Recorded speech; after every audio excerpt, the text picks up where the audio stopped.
For more on the challenges still facing Nepal, I spoke to Jeff Tschirley. He specializes in food security emergencies.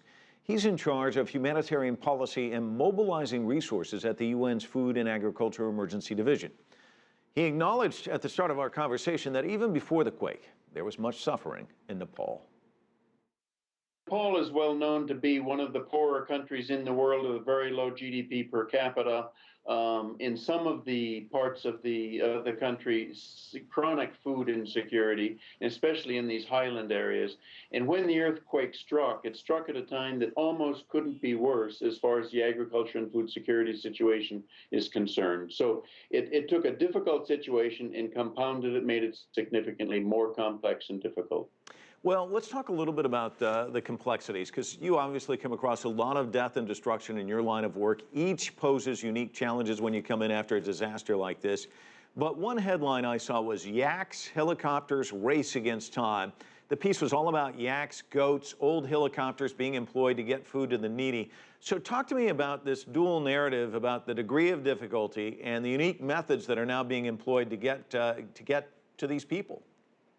Well, first, I think we've got to underline that the Nepali people are extremely resilient, tough, strong, and a good-spirited people. And so they're used to being self-reliant, and that will take them a very long distance. And they will need that over the next years, given the significance of this impact. So, I mean, in terms of the technology infrastructure, the being able to take helicopters off the ground, airplanes, and use all the things that you hear about in the media to relieve humanitarian people in humanitarian crisis, those means are pretty limited here. It's not a wealthy country. They have brought in additional capacity, but the scale of the need is very significant. You mentioned the animal capacity.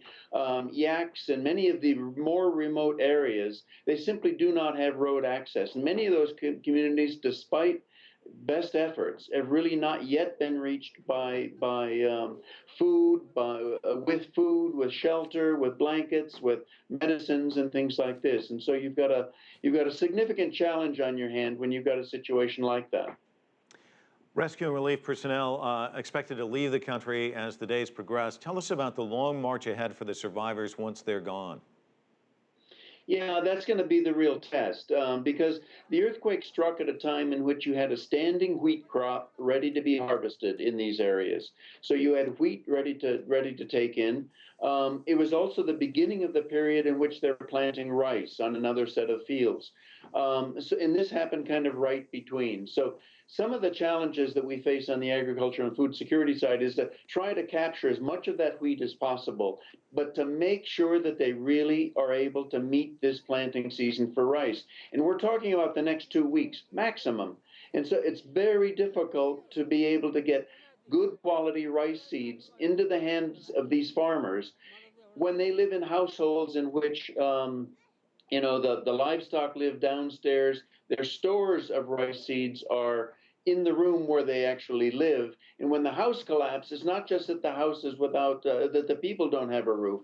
Livestock may have been killed and were killed in significant numbers, and their rice seed has been lost. And so you've got to replace all of that.